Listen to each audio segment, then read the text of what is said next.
तो आदाब, नमस्कार, गुड इवनिंग, सत श्री अकाल। एक बार फिर आप तमाम लोगों का स्वागत है क्राइम तक की कहानी की इस एपिसोड में। उम्मीद है पूरी फैमिली अच्छी होगी। राजस्थान में उथल पुथल जारी है आज की जो खबर है। बाकी कुछ खबरें यूपी से भी हैं। हालांकि आज 14 जुलाई है, 14 जुलाई, ठीक एक महीने पहले 14 जून को सुशांत सिंह राजपूत की मौत हुई थी। और उस मौत को लेकर आज भी शक और तमाम सवाल जो है अपनी जगह कायम है।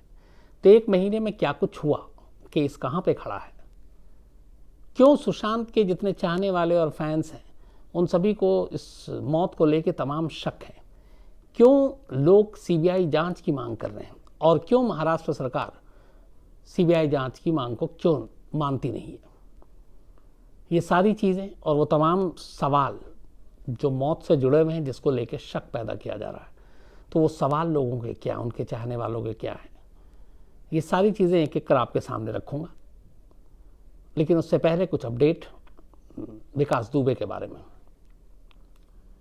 विकास दुबे की वाइफ ऋचा दुबे, आप जानते ही हैं उनको।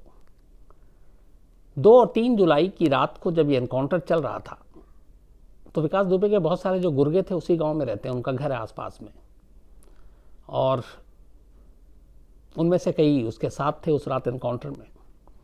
उन्हीं में से खास उसका गुर्गा था जिसके ऊपर 50,000 रुपये का इनाम है और जो आज पकड़ा गया है कल, बल्कि देर रात। और उसने यह कबूल किया है कि उस रात गोली चलाने में वो भी शामिल था। हालांकि विकास दुबे ने उसे धमकाया था कि गोली नहीं चलाओगे तुम लोगों को मारेंगे। राइफल थे, पिस्टल थे, बंदूकें थीं, और उसका घर भी विकास दुबे के पास में था। इस 50,000 के इनामी बदमाश ने पुलिस को बयान दिया, और उधर उस रात की कहानी जो है इसी बदमाश की वाइफ और विकास दुबे की बीवी के बीच में भी है। तो कई गुर्गे और उनका परिवार था, लेकिन जब गोलियां चल रही थी, पुलिस वाले मारे जा रहे थे, तो इन गुर्गों की बीवियों की क्या हालत थी वहां पर, ये एक कॉल से पता चलता है। रात करीब 1:30 बजे का ये फ़ोन कॉल है, और ये फ़ोन कॉल जो 50,000 का इनामी बदमाश है उसकी वाइफ जो है फ़ोन करती है, और फ़ोन करती है विकास दुबे की पत्नी को, यानी कि ऋचा दुबे को। फ़ोन पे वो बताती है कि भाभी यहाँ पे 3 मरे पड़े हैं, 2 तो मेरे घर के दरवाजे पे और एक आंगन में। उसके बाद वो ऋचा दुबे पूछती है कौन है ये, तब ये बताती है पुलिस वाली। फिर वो चौंकती है, और उसके बाद से फिर जो ऋचा दुबे कहती है वो एक गैंगस्टर के साथ रहते रहते शायद सीख गई थी। वो बताती है कि पहले तो तुम अपना मेरा नंबर डिलीट करो, फिर इस मोबाइल को कहीं फेंक दो, बैटरी निकाल लो। और वो घबराती है, वो कहती है पुलिस वाले आएंगे, पूछेंगे तुम्हारे घर के अंदर पुलिस वालों की लाश है, तुम कहाँ थी, मैं क्या बताऊँगी। तो ये पूरी बातचीत है। इस बातचीत को यूपी की एसटीएफ एक सबूत बना सकती है। 120B में साजिश के तहत आपको बहुत सारी चीज़ें जानकारी थी उस रात की, आपने पुलिस को क्यों नहीं बताया। जबकि ऋचा दुबे खुद विकास दुबे के फरार होने के बाद खुद भी भाग गई थी, और जब उज्जैन में वो पकड़वाया अपने आप को, उसके बाद ऋचा दुबे भी सामने आ गई थी। यूपी पुलिस की हिरासत में पूछताछ हुई है, लेकिन अब इस ऑडियो कॉल के जरिए ये भी पता चलेगा कि इनको उस रात को ही मालूम था सब कुछ। तो एक ये ऑडियो कॉल आया, एक 50,000 का इनामी बदमाश और पकड़ाया। तो अब तक कुल मिलाकर 21 जो नामजद हैं उनमें से 4 गिरफ्तार हुए, 6 इनकाउंटर हुए, 11 को अभी पकड़ा जाना बाकी है। ये है कहानी एक तरफ। दूसरी तरफ पोस्टमार्टम रिपोर्ट जो थी 8 पुलिस वालों की मौत की, वो भी आ गई है, वो हम लोगों के पास भी है। उस पोस्टमार्टम रिपोर्ट को जब पढ़ा गया तो पता चला कि ये अचानक एक, बस ये नहीं था कि गुस्से में गोली चलाना है। विकास दुबे ने तय कर लिया था कि उसे पुलिस वालों को मारना, और ख़ास तौर पर इस टीम की जो लीड कर रहे थे, जो देवेंद्र मिश्र CO डिप्टी SP, इसलिए कि पोस्टमार्टम रिपोर्ट के हिसाब से उनको 4 गोलियां लगी हैं, 2 पेट में, एक सीने पे और एक सर पर। चारों गोलियां बेहद नज़दीक से मारी गई, यानी कि उनको पकड़ के, उनको घेर के मारा गया।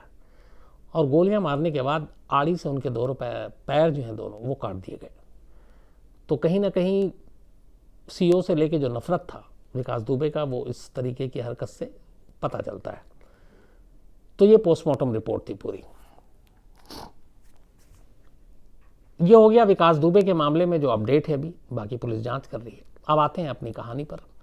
1 महीने का वक्त हो चुका है सुशांत सिंह राजपूत की मौत को लेकर। इस 1 महीने में अब तक करीब 39 लोगों से पूछताछ हुई है। अब इसमें एक सवाल और भी है, कि अगर पुलिस को लगता है, ये सवाल सुशांत के सारे फैंस में से ही लोगों ने उठाए हैं, और मैं आज कोशिश करूंगा कि उन सवालों को रखा जाए ताकि ये देखा जाए कि इसमें सीबीआई की जांच क्यों नहीं हो रही।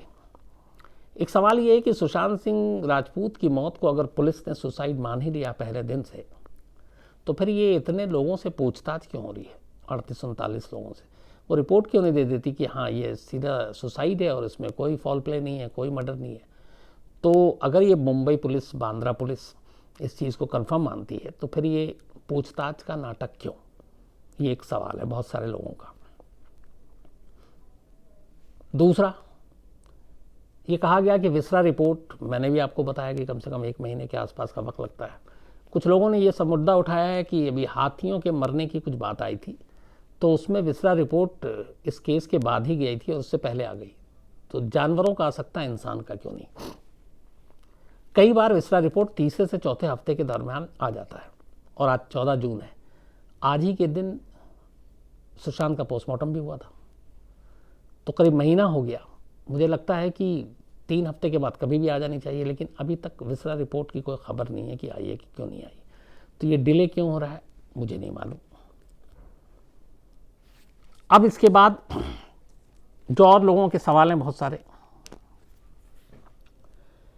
मरने से पहले, ये सारे सवाल वो हैं जो सुशांत सिंह राजपूत के तमाम चाहने वाले फैंस उनके मन में है और इन चीज़ों को लेकर है। तो आखिर ये सवाल ऐसे जो है, उसी में इन सारी चीज़ों के जवाब भी हैं। लोगों के सवाल है कि मरने से पहले ऑनलाइन गेम खेल रहे थे और 3 राउंड जीते भी थे। अब इस सवाल के साथ सवाल लोगों का ये है कि एक शख्स जो अगले कुछ घंटे में मरने जा रहा है, वो इतना आराम से बैठकर ऑनलाइन गेम क्यों खेलेगा? क्या उसकी मानसिक हालत, मेंटल, वो उस वक्त इस लायक है कि वो गेम बैठ के खेल रहा हो? और अगर गेम खेल रहा हो और बहुत तसल्ली से खेल रहा हो और 3-3 राउंड जीत भी रहा, तो इसका मतलब वो स्टेबल है और उसके दिमाग में ऐसा कुछ नहीं चल रहा है। तो मरने वाला आदमी या मरने जा रहा आदमी क्या उससे ऐन पहले ऑनलाइन गेम खेलेगा? लोगों के सवाल कुछ है कि 1 महीने के अंदर सुशांत सिंह राजपूत ने बहुत सारे सिम कार्ड बदले थे।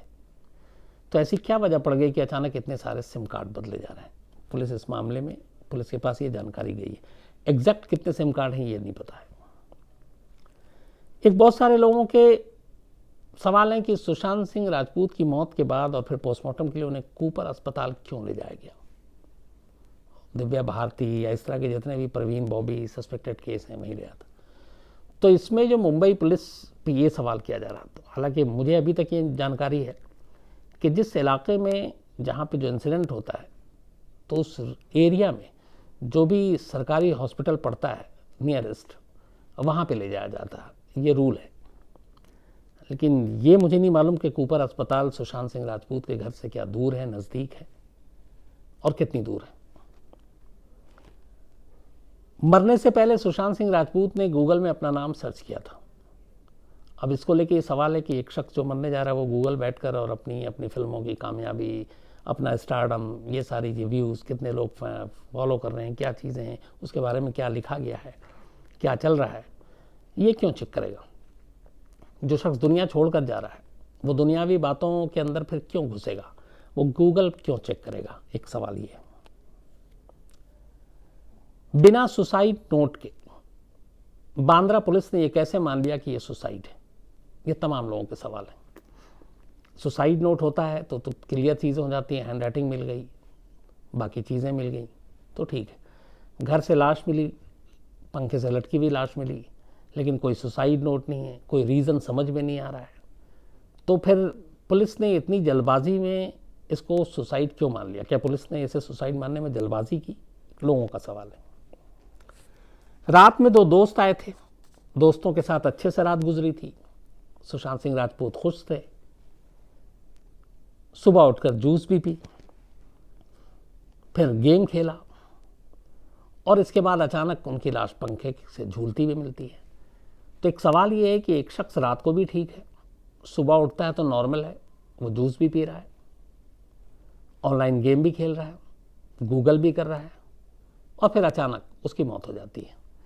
तो ये सारी कड़ियों को लोगों ने मिलाकर सवाल पूछा कि एक आदमी जो ठीक ठाक है, खुश है, उठने के बाद उसे लगता है कि जूस भी पीनी चाहिए, उठने के बाद वो गेम भी खेल सकता है, उठने के बाद गूगल भी कर सकता है। फिर ऐसा क्या हुआ कि वो अचानक अपनी जान ले लेता है। तो डाउट है लोगों को कि ऐसा नहीं हो सकता। एक सवाल और था, हालांकि इस सवाल के अब जवाब मिल गए। बहुत सारे लोगों ने एक टैग किया था, एक पिक्चर भी, कि विकीपीडिया पे सुशांत सिंह मौत की भविष्यवाणी शायद पहले कर दी गई थी, और विकीपीडिया में सुशांत की मौत का वक्त स्क्रीनशॉट भी लोगों ने बहुत सारे शेयर किए थे, सुबह 9 बजे का। तो ऐसा कैसे, जबकि मौत 12:30 बजे सुशांत की सिस्टर वहाँ पहुँची थी दरवाज़ा खोलने के लिए, फिर ताले वाले को बुलाया गया, और ये करीब 1 बजे के आसपास की चीज़ है जब ये मौत दुनिया के सामने आई खबर। तो 1 बजे के आसपास ये दुनिया के सामने आ रही, लेकिन 9 बजे विकीपीडिया पे सुशांत सिंह राजपूत की मौत की खबर कैसे आ गई 4 घंटा पहले? इसको लेके बहुत सारे लोगों ने शक सवाल उठाए। बाकी के सवाल के जवाब तो नहीं है, लेकिन इस सवाल का जवाब मिल गया। वो इसकी वजह ये है कि विकीपीडिया का जो टाइम अपडेट होता है, बाकी चीज़ें जो अपडेट होती हैं, वो लंदन से होता है। इंडिया और लंदन के टाइम में करीब 4-4.5 घंटे का फ़र्क है, 5.5 घंटे का, और सीज़न के हिसाब से कई बार ये ऊपर नीचे होता रहता है। तो लोगों ने उस टाइम को उठाकर ग्रैब करके पिक्चर शेयर की जो लंदन के टाइम थे, मतलब 9 बजे। उस वक्त अगर कायदे से आप देखें, 4:30 देखें तो इंडिया में 1:30 बज रहा होगा, 5:30 देखें तो इंडिया में 2:30 बज रहा होगा। तो वो 9 बजे जब था, वो एक्चुअली लंदन का टाइम था। इंडिया का टाइम आप उससे 4:30 से 5 या 5.5 घंटा आप आगे कर लें। तो इसलिए ये चीज़ विकीपीडिया वाली बात ये गलत हो गई। अब इसमें कई और सवाल है लोगों के, और ये सवाल बार बार एक अपने ज़माने की जानी मानी एक्ट्रेस रूपा गांगुली भी उठा रही हैं, और वो भी सीबीआई जांच की मांग कर रही हैं लगातार।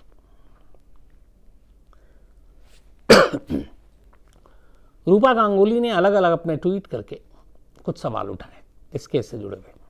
पहला कि पुलिस ने पोस्टमार्टम रिपोर्ट के जरिए यह कहा कि सुशांत सिंह राजपूत की मौत दम घुटने से हुई। दम फांसी के फंदे से घुट सकता है, लेकिन उनका कहना है कि पुलिस ने यह कैसे मान लिया कि सुशांत सिंह राजपूत की मौत जो दम घुटने से हुई है, वो फंदा उन्होंने खुद गले में कसा। कोई और भी उनके गले में ये फंदा डाल सकता है और डालने के बाद लटका सकता है। तो दम घुटने से तो मौत हुई, इसमें कोई दो राय नहीं है, लेकिन उस फंदे को अपने हाथ से उन्होंने डाला या किसी और ने फंदे पे झुलाया, ये मुंबई पुलिस ने पहले ही दिन से कैसे कह दिया? पहला सवाल उनका। दूसरा यह है कि सुशांत सिंह राजपूत के गले पर राउंड मार्क, गोल निशान है फंदे का, और उनका कहना है कि आमतौर पे सुसाइड के केस में जो अलग अलग तस्वीरें आती हैं वो दूसरे दूसरे मार्क होते हैं, कुछ वी मार्क होता है, कुछ डिफरेंट होता है, लेकिन यहाँ पे सिर्फ राउंड है। ऐसा क्यों है? तीसरा उनका सवाल था कि जो चेहरे का पूरा हाव भाव है तस्वीर में सुशांत सिंह राजपूत के, वो भी आम सुसाइड के केस से बिल्कुल अलग है। आमतौर पे उनका कहना है कि सुसाइड करने वाले शख्स के मुंह से झाग निकलता है, यहाँ पे मुंह साफ था, क्लीन था, चेहरा भी काला पड़ जाता है, यहाँ पे चेहरे का रंग भी नहीं बदला था। तो चेहरे का पूरा हाव भाव और सारी चीजें ये शक पैदा करती हैं कि ये सुसाइड नहीं है। उनका भी ये सवाल है कि जब सुसाइड नोट नहीं है तो मुंबई पुलिस ने जल्दबाजी क्यों की इसे सुसाइड डिक्लेयर करने में। और इनका भी ये सवाल है कि सुसाइड नोट नहीं है तो फिर ये पूछताछ का ड्रामा क्यों, इतने लोगों से पूछताछ क्यों हो रही है?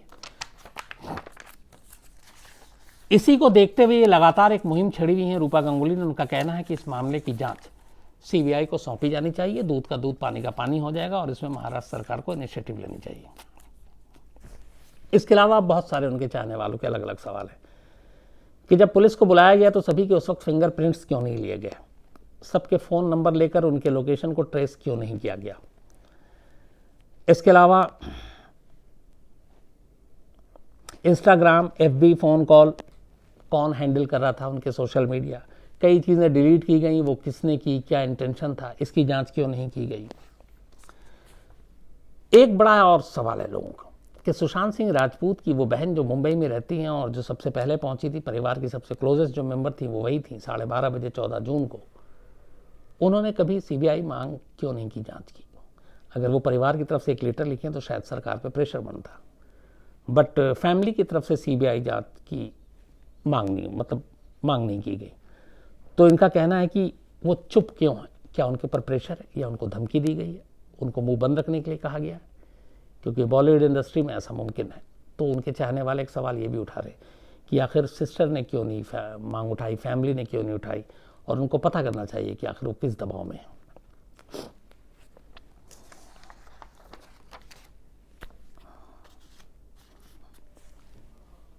ये लोगों के वो सवाल हैं जिनकी वजह से उन्हें हमेशा ये लगता है कि सुशांत सिंह राजपूत की मौत के साथ जो भी हुआ है वो पूरा सच दुनिया के सामने नहीं आ रहा है, और इसीलिए इस सच को सामने लाने के लिए ज़रूरी है कि सीबीआई की जांच हो। ये तो रहा एक पूरा आपको। तो मेरी कोशिश ये थी कि जितने आपसे सवाल हैं सुशांत सिंह राजपूत की मौत को लेकर, 1 महीना हुआ है, तो वो क्यों हैं, क्या हैं, और उन पहलुओं से अगर मुंबई पुलिस जांच करे तो क्या सच ला सकती है, या फिर मुंबई पुलिस जांच नहीं करना चाहती, या सीबीआई के पास ही इस मामले का सच सामने आ सकता है। तो यहाँ 2-3 चीज़ें हैं। कानून ये कहता है कि अगर स्टेट गवर्नमेंट लिख के दे सेंट्रल गवर्नमेंट को कि इस मामले की ईमानदारी से जांच होनी चाहिए, हमारी अपनी पुलिस पे डाउट है, तो सीबीआई इंक्वायरी करवा दीजिए। तो महाराष्ट्र होम मिनिस्टर के कहने पे महाराष्ट्र के चीफ मिनिस्टर रिकमेंड करेंगे, सेंट्रल गवर्नमेंट उसको एक्सेप्ट करेगी, सीबीआई जांच हो सकती है। दूसरा ये है कि सेंट्रल गवर्नमेंट इसमें दखल दे कि लोगों की भावनाएं ये हैं कि आपकी जांच सही नहीं है, तो हम इसलिए सीबीआई की जांच करवा रहे हैं, तो वो भी हो सकता है। लेकिन सीबीआई की जांच हमेशा सच होती है, और सीबीआई के किस्से बहुत सारे आपको ही पता है कि सीबीआई को जांच देने का मतलब दूध का दूध और पानी का पानी हो गया, ऐसा कम से कम मैं नहीं मानता हूं। मुंबई पुलिस भी इस सच को सच साबित कर सकती है, लेकिन वही है कि जो लोगों के सवाल हैं, जो उनके चाहने वालों के सवाल हैं, उनके हर सवालों के उनके पास जवाब होना चाहिए। उनको कन्विंस किया जाना चाहिए कि अगर जैसे एक एग्जाम्पल के तौर पर कि एक आदमी जो खुदकुशी करने जा रहा है, क्या वो 1-1.5 घंटा पहले जूस पी सकता है? एक आदमी जो मरने जा रहा है, क्या वो ऑनलाइन बैठ के गेम खेल सकता है? एक आदमी जो मरने जा रहा है, क्या वो गूगल पे अपना मैं कितना पॉपुलर हूँ, मेरे बारे में क्या छप रहा है, मेरे बारे में पॉजिटिव क्या नेगेटिव क्या लिखा जा रहा है, ये पढ़ने की हालत में होगा?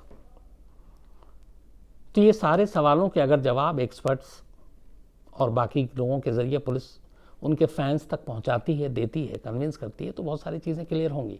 लेकिन अगर मुंबई पुलिस खामोश रहे, इन सवालों के जवाब ना दे, और ये चीज़ें इसी तरह चलती रहें, तो सिर्फ शक और पुख्ता होता जाएगा। और यहाँ पे कोई ऐसा मामला है नहीं कि इसको सीबीआई जांच देने में मुझे खुद लगता है कि कोई बहुत बड़ी परेशानी या कोई ऐसी चीज़ है। इसको आप आराम से दिया जा सकता है, ताकि जो उनके करोड़ों चाहने वाले वो मुतमईन हो जाए, उन्हें लगे कि हाँ चलो जो भी था सच हमको पता चला। ऐसा ना फील हो उनके अंदर कि सच कुछ और था और वो छुपा लिया गया और दबा लिया गया। तो मेरा मानना है कि अगर इतने सारे लोगों को आप संतुष्ट कर सकते हैं एक जांच करवा कर, तो उस जांच से बचना नहीं चाहिए।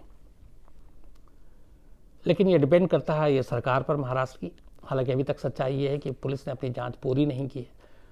अलग अलग टीमें बातचीत तो कर रही हैं, विस्तार रिपोर्ट का इंतजार है। तो कुल मिलाकर मुझे लगता है कि अगर महाराष्ट्र सरकार एक बार पुलिस की जो अभी तक की जांच है उसको देखते हुए, और सुशांत सिंह राजपूत के तमाम चाहने वालों की भावनाओं को देखते हुए इसकी सीबीआई जांच करवा सकती है, तो मुझे लगता है करवा देना चाहिए, इसलिए कि मलाल न रहे कि जो सच था वो कभी हम लोगों के सामने नहीं आया। हालांकि मुझे लगता है कि अभी इतनी जल्दी शायद इस फैसले पर सरकार नहीं जाएगी और विस्रा रिपोर्ट का इंतज़ार करेगी। अगर विस्रा रिपोर्ट में कुछ डाउट होता है, कुछ ऐसी चीज़ें निकलती हैं, तो शायद फिर बात आगे बढ़े। लेकिन अभी तक की अगर आप, चूँकि ये सारे सवाल आप ही लोगों के, तमाम सुशांत के फैंस के सवाल हैं, मुझसे मेरी राय पूछे तो मुझे लगता है कि फ़िलहाल इस वक्त मुंबई पुलिस या महाराष्ट्र सरकार इसको सीबीआई के हवाले नहीं करेगी इस जांच को।